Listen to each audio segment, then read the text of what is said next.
most heroic thing we can do now. Look the truth in the face.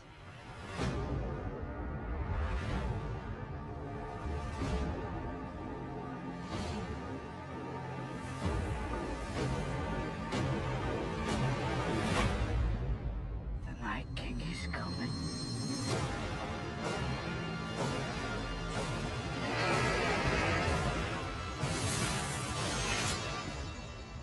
The dead are already here. Hi everyone, it's Charlie. We're getting ready for the big episode 3 Battle of Winterfell against the Night King. HBO has been hyping it up all season long, getting everybody ready for this epic battle. But the really interesting thing is that Connolly Till, who plays Varys on the show, has been talking about Cersei, who he thinks is a much bigger threat than the Night King and the White Walkers for a couple different reasons, which I think he's correct about. So HBO, just in typical fashion when it comes to Game of Thrones Season 8, has been trying to misdirect you a little bit to get you focusing on what they think is the obvious threat instead of what the real threat is going to be by the end of the season. So I'll explain why that is and why Cersei is a bigger problem than the Night King. As big as the Night King and the White Walkers seem, they just want you to think that that's the biggest threat. Be sure to subscribe to get all the Game of Thrones videos if you're brand new to the channel. We're doing that HBO Now giveaway. All you have to do to enter is be a subscriber and leave a comment on the video. Obviously, careful for spoilers for everything that's happened on Game of Thrones so far. But as of this weekend that I'm posting this video, we're getting ready for Season 8, Episode 3. Every promo, every trailer, every interview that HBO has released with the cast has been focused on hyping up the big battle of Winterfell against the Night King. They do this every year for a couple different reasons. Season 8 even more so because it is the big final season. One, they understandably want people to notice that they're breaking a couple of records before Emmy nominations go out.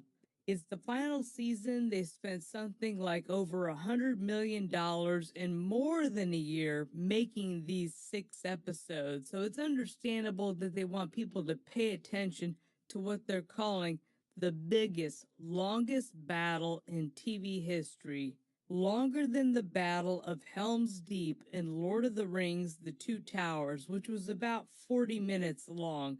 That's why you keep hearing people talk about the Battle of Helm's Deep when they talk about Episode 3. Episode 3 is supposed to be 1 hour and 18 minutes long, which is one of the longest episodes that they've had in the history of the show. So you imagine that maybe a little bit less than that is the actual battle itself. So way longer than the 40-minute Helm's Deep battle.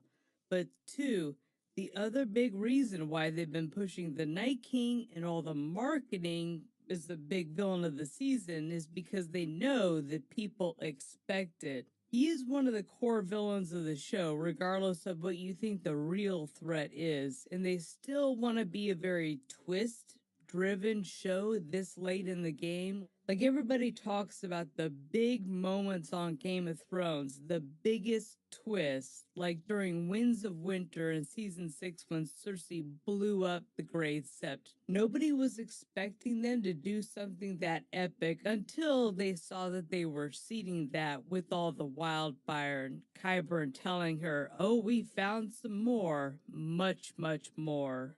So remember, Game of Thrones is a show that trades on those big twist moments, but they've been hyping up the White Walkers and the Night King since season 1 as this real threat, literally and metaphorically walking death that they have to stop.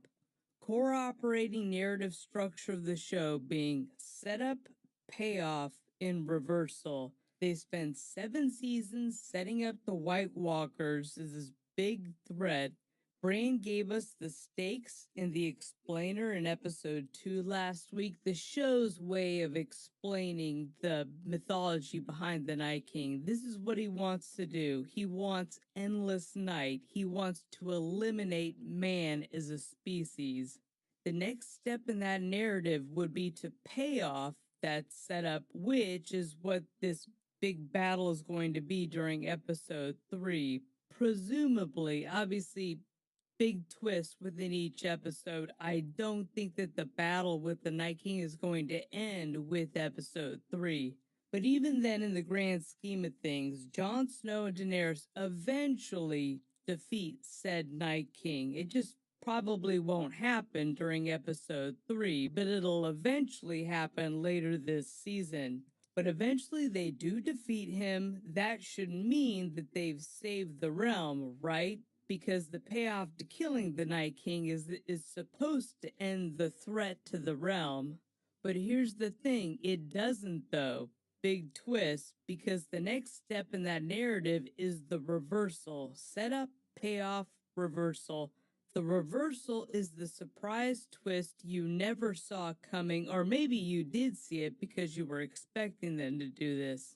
In this case, the reversal is Cersei becomes a bigger problem for the realm than the Night King was for a couple reasons. One being she's created so much chaos while Jon Snow and Daenerys are still trying to fight the Night King.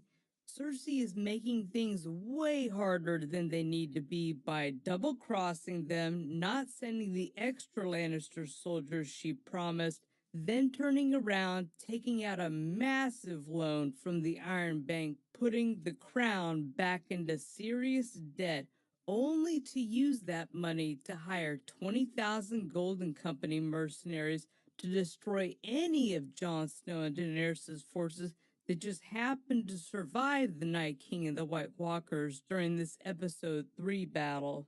On top of that, she set Bronn to the task of killing Tyrion and Jaime using the crossbow that Tyrion used to kill Tywin during season 4. I've already made a few death predictions about the big characters in episode 3, but regardless of which big characters they decide to kill off, the White Walkers are going to carve down most of their armies standing there. So much so that Cersei will have an overwhelming advantage even though she only has the Golden Company and her Lannister forces. Remember, she also has the extra Lannister troops that she did not send north. So even though there are only 20,000 Golden Company members and no elephants, much to her chagrin, there's still those extra Lannister soldiers she has.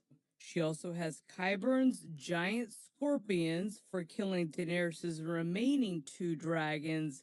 She doesn't know about the Night King having Viserion yet, but there's also probably still more wildfire hidden underneath King's Landing. She's probably kept the pyromancers busy, even if she did burn up most of the Mad King's wildfire that he had hid under King's Landing during Robert's Rebellion. Her new weapon might be the Scorpion, is even in the intro. They go down into King's Landing beneath the Iron Throne and you see that giant scorpion pointing at Balerion the Black Dread. They really want you to remember that she has those scorpions. But her real main weapon this whole time has been Wildfire and her ability to make the worst possible decision for the realm at any given time.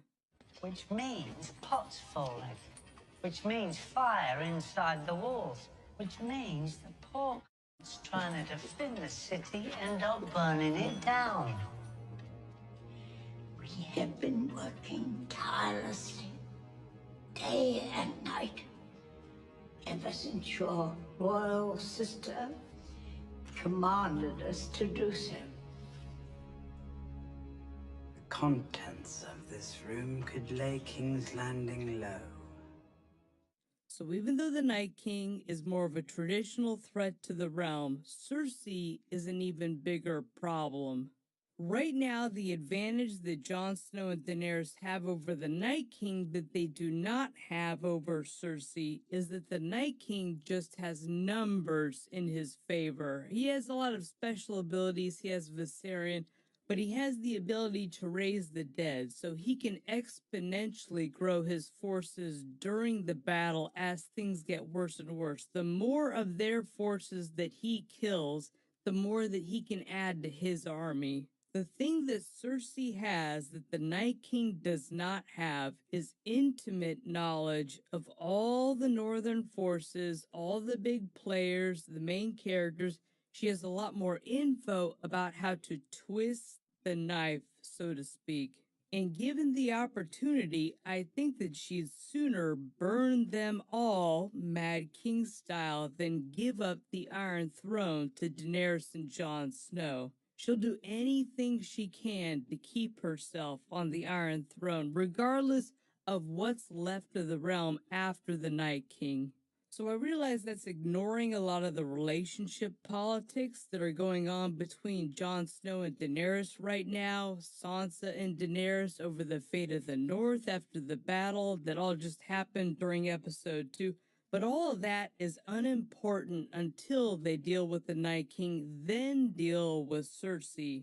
And there is no scenario in all this where the realm is better off with Cersei on the Iron Throne.